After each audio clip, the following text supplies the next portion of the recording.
We're here tonight on Thursday, March 10th with Rich Owensby, local singer-songwriter.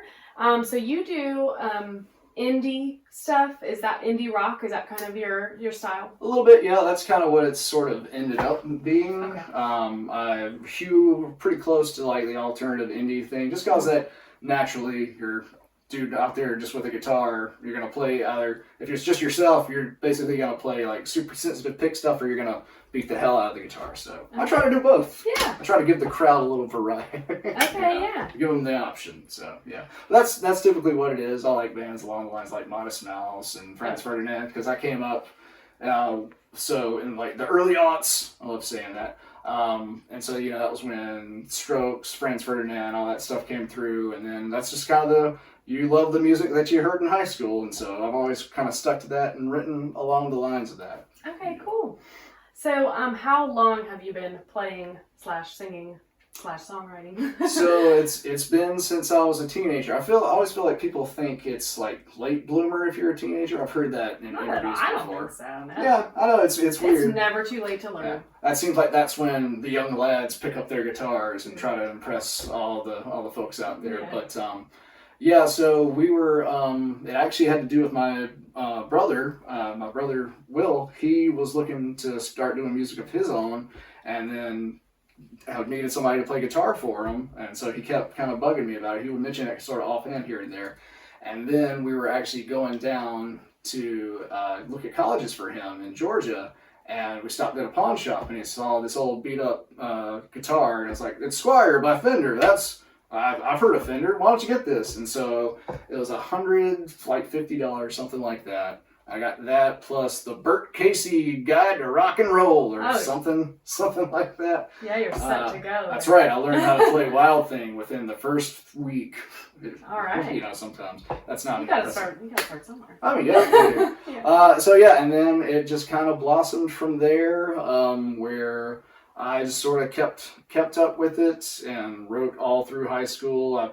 I would play my guitar at lunchtime. I'd play covers of stuff, and people would throw money in my case and stuff like that. And then I kind of took a little bit of a break from it in college, but I was still writing. But from performing, I didn't really start performing again until I got down here after a couple of years after college, and I finally got the gumption up to go to an open mic again. And then from that, I just started easing my feet back into it, getting able to perform in front of a crowd, because I've always been a ham. I mean, even when I was in like 4th grade, I did talent shows and stuff where we mimed Johnny Be Good or Jailhouse Rock. It was something like that, some nonsense.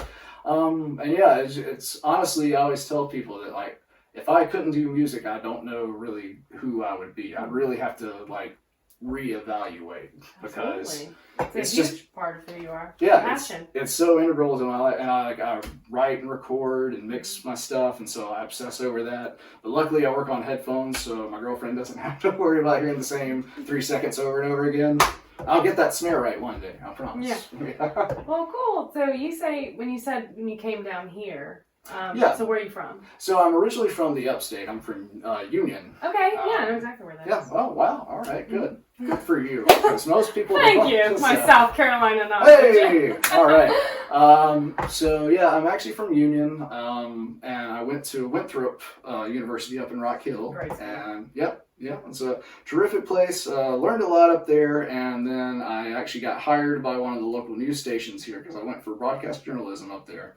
And so I moved down here. I lived with Will and his wife Brandy for a couple of years, and then decided it was time to move out on my own. And then when I moved out on my own, I actually moved over a little closer into town.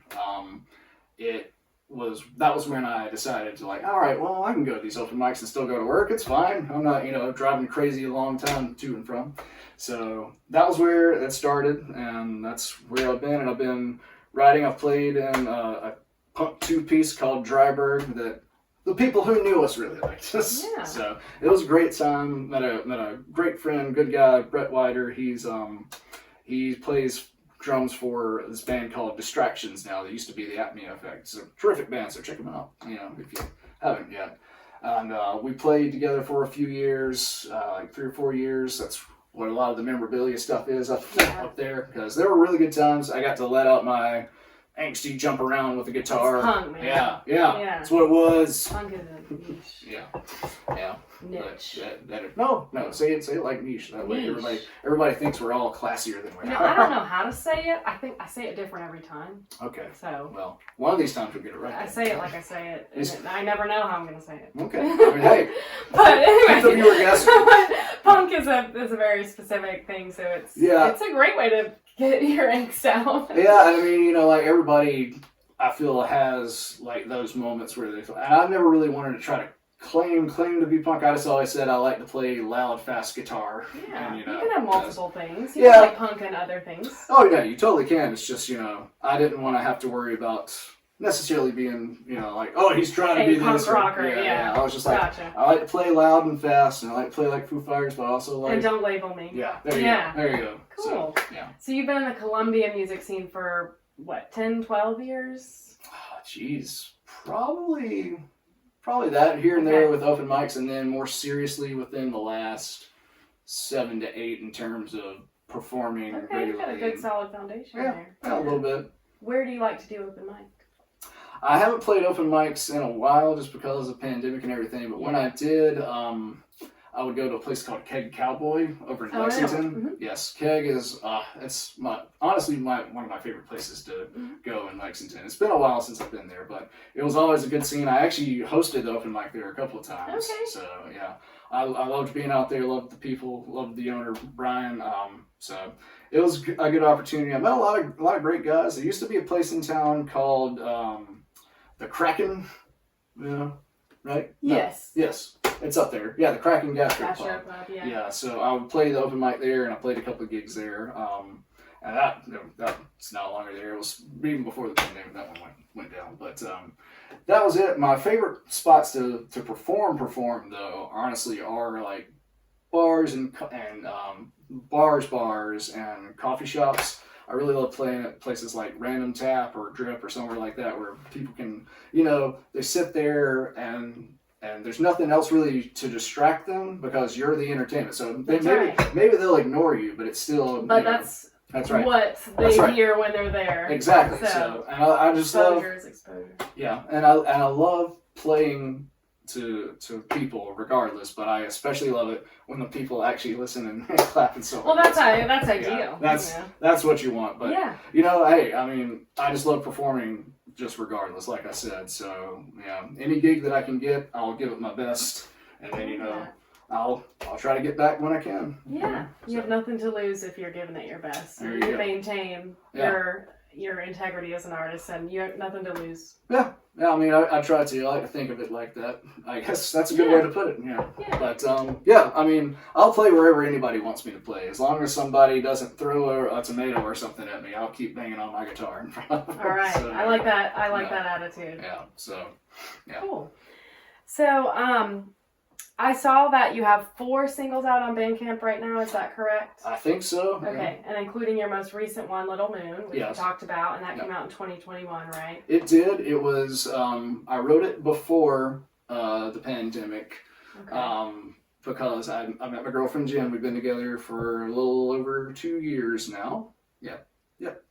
Actually. So did you meet during the We pandemic? did. Okay. No. We met the summer before, so we actually got to date like normal people for a little while. A little bit. So gotcha. Yeah. And we've been together since then, and so it was actually after everything had kind of started. It was toward the end of the year, and it's just been really heavy because it was 2020, and so I've been trying to. Because I felt a certain special way about this lady. So I'd been trying to figure out like the best song. I wanted to make it as good as possible. And there was just a moment where, she actually was, it was the weight of the world, and we were talking about it, and then like we were both talking about how everything was kind of heavy, and I was like, hold on a minute. I was going to play you this for Christmas, but you just wait. And so like I went, and I got my guitar, and I played it for her, and she loved it, and that's one of my most fond memories is actually like being able to connect with somebody on that level. Because I've written songs for people before,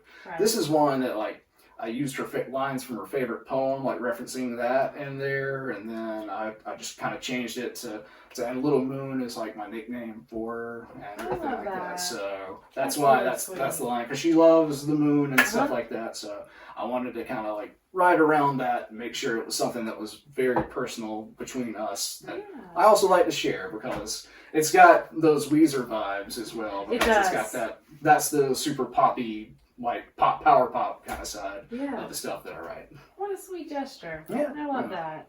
Can't go wrong writing a song for a lady. That's or right. a guy, That's you know, right. either way. Well, that's awesome. I love that song. The lyrics were really sweet. Yes, I like that thank a lot. you. And I've got a few more that I wrote for, like the one called Lullaby that I think is on there.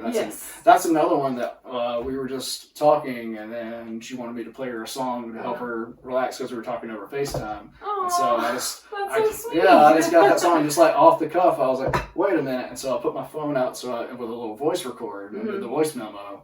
And I recorded that, and then I was like, well, you know what? I think I could actually record this and make something out of it. And so that's I did that. History. Yeah, I did that as part of like I was telling Aubrey, I during the pandemic when I had some time working from home and everything, there's a program called Musician on a Mission. And so I joined up with that, and it's basically training to teach you how to mix and master and record, do everything the right way, but from home, so you can make it sound as professional as possible. And so that was my initial project. That's really cool. Yeah. I haven't heard of that, Musician on a Mission. It's there. I bet that was very handy during the pandemic. It was. Yeah. It was. Yes, it helped keep me sane, and also I really can tell that even just comparing my mixes from before, so everything before Little Moon and Lullaby that's on there, it's like okay, but like even now, I still feel like everybody, you always have room to grow and learn. Always. But it's leaps and bounds, it's night and day. So I love working on music, writing music, and I especially love doing everything about my music myself. So, absolutely. yes, you take pride in every part of the process. Yeah. It's always great to tell people that, and they're like, wow, it is impressive. You get the little head cock and everything. And you don't have to pay for like studio time. Yep. That's one advantage. Yeah, I still probably will pay somebody to master something, but it's just in terms of where I'm at right now. I'm trying to work on that. Well, that's cool. And it's nice to have that, even if it is leaps and bounds and night and day different, it's still nice to have that record of what you did then versus what you're doing now, because it's just cool to see your progress and it's cool. That's also what keeps me sane, because there's times where I'm looking at the computer, I'm like, why aren't you better? And then I have to remember, it used to be this. Yeah. There you go. It's easy to be hard on yourself. Yeah. But it's fun. It's fun to be easy on yourself too. There you go. Yeah. That's good. That's a good line. Yeah. So this Musician on a Mission thing, I'm just curious, did that cost money? Was it like a class that you took? Yeah, it's a that series. You had to pay for? It's like an online series of courses. Okay, gotcha. And there's a very active Facebook community that is, you join the program and then you're part of that. And, How long is the course? It depends on how quickly you can blow through it, or how quickly you work through it. It's typically people are usually done with it in a year, and I did the one. I unfortunately got a little sidetracked in terms of, because I used to work for the news, like I said, and then there's a lot of heavy stuff over the last couple of years, so I kept getting pulled away, and I couldn't really focus on music. But I'm trying to. That's one of my goals for this year, is to actually get back and push like I'm doing. So you're still going through some of the course material. A little bit, like just more like the promo stuff and everything. And they also add a bunch of stuff every again. Okay. So it's more like self-paced, just however fast you can move through it. Okay, that's really cool. Yeah. I love that. That's a thing. It is. I was constantly bombarded with Facebook ads anyway, and I was like, I relate to this. So every once in a while, a Facebook ad will come around that you're like, okay, this is actually, it worked out. It actually works. It worked out. Yeah. So. Oh, cool. So I saw on your bandcamp that you said Foo Fighters, Weezer, and Green Day were some big inspirations for you. Would you say those are your biggest, like those are your top inspirations as far as getting into music? At least for my stuff up until this point, pretty much those three, but really heavily more Foo Fighters and Weezer. And I feel like that kind of communicates through my music, or people can kind of tell that that's sort of the vibe that I'm going for. Just because I love the versatility of Foo Fighters, but how like crazy heavy they can get if they want to, and then also Weezer just has, Rivers Cuomo has such a keen ear and everything for pop and melody and everything. Like, why wouldn't you try to do that? You know? I love And then Weezer. it's, yeah.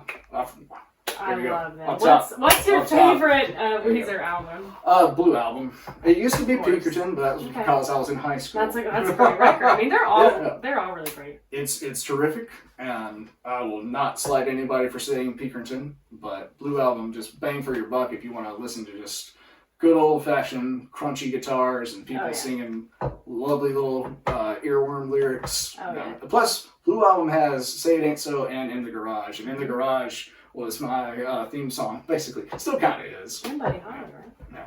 No, well, Buddy Holly's on there, yeah. Okay. Yeah, Buddy Holly's like the second or third song. Okay, that's what I thought, yeah. Yeah, but still, those two are the ones that are my favorites. Yeah. They're my favorite Weezer songs, and also, like I said, In the Garage, I always kind of felt my theme It's song. a great one. Okay, I like the other theme song. A little bit. I like records that there is not a track you want to skip. Like, I like records that you can just play all the way through, and there's not a single track that is worth skipping. There's so few records out there like that. So like, And I think Weezer Blue Album, just my opinion, is one of those. Yeah, of course. No, I'm not gonna. And the green one. Yeah. I love the green one. Oh, all right. No. Well, no. yeah. I'm not gonna knock you or deny you for saying the Blue Album was a good one. So like for Foo Fighters too, Foo Fighters have so many good records, but the one that's like that for me is Wasting Light. That's a great record. That's got me through both just like wanting to listen to a good album and also like some angry times, and I just listen to it. So yeah, it's always good to have those songs. Oh God, too. yeah. I think everybody has their music that gets Yeah. them through hard times, whether it's a song or an album or an artist or. Yeah,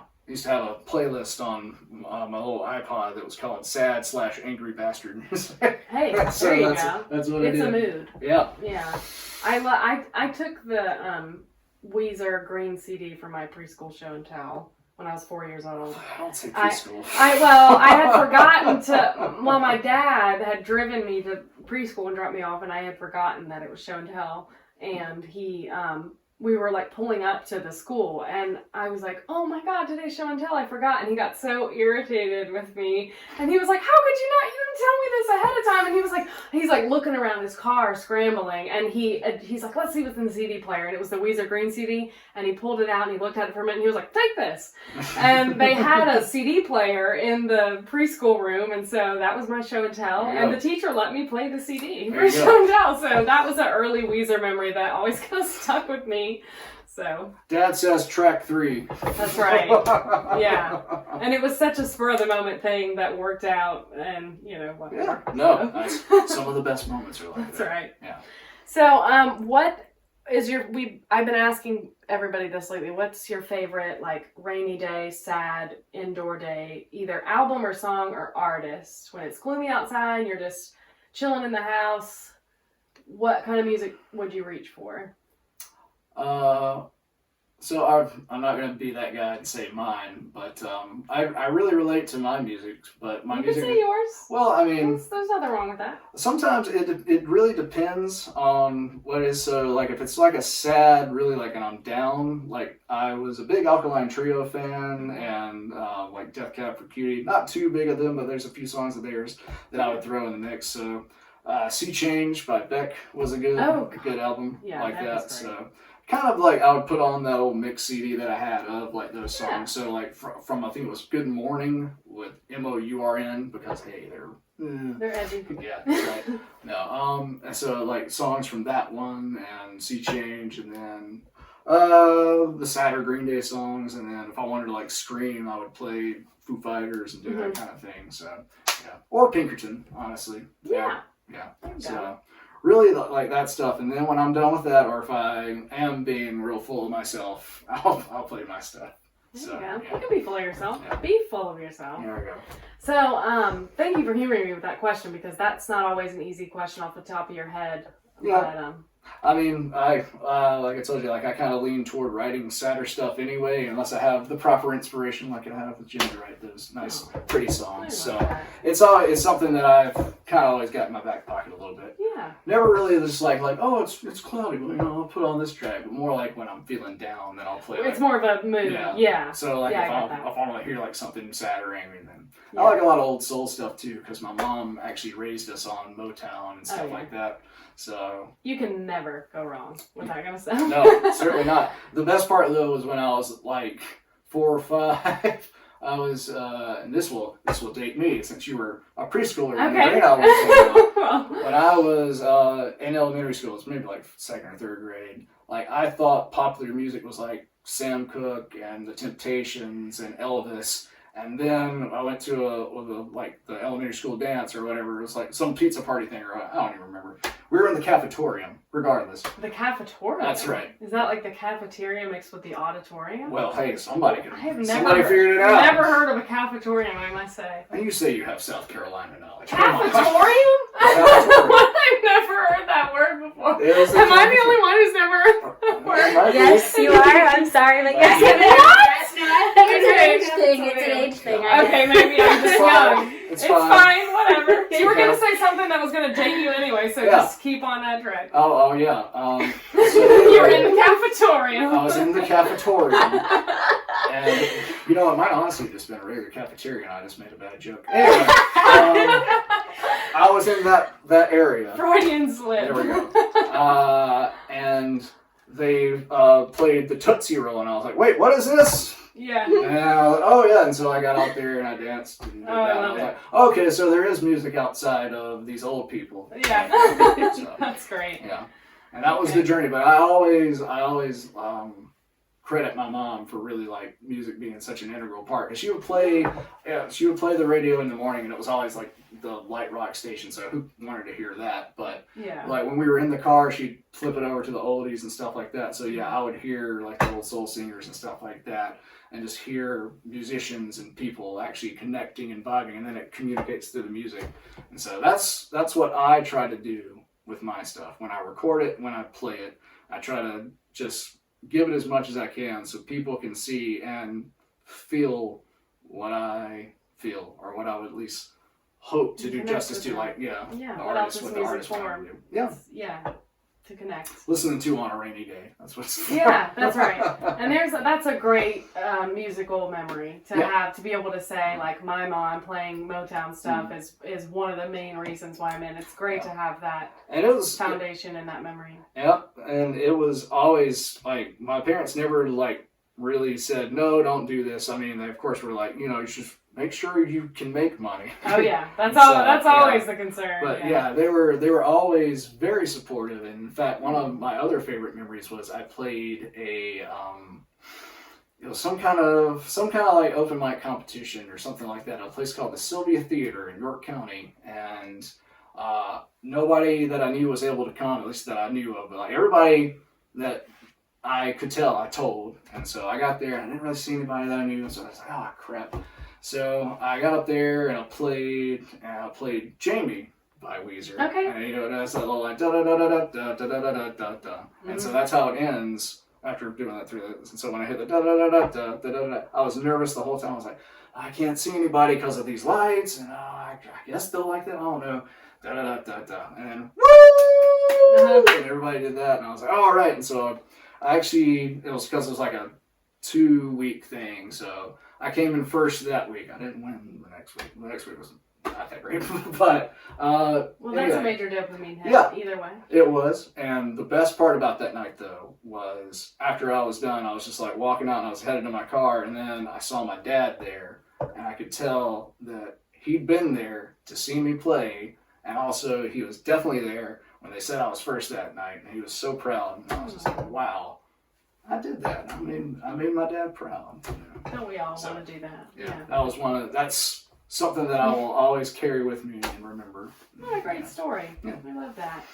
So lastly, what do you have coming up? Tell the people what gigs you got coming up. I actually haven't really booked too many too far out. I'm looking to try to get late spring and summer stuff together, because I was dealing with a few things and I was like, well, I don't know if I can schedule things and have to cancel. Don't overbook yourself. Yeah. So, but I'm up and ready to go. And mainly, really, like I was telling you, like I'm just working on the songs that I've had kind of on the back burner right now.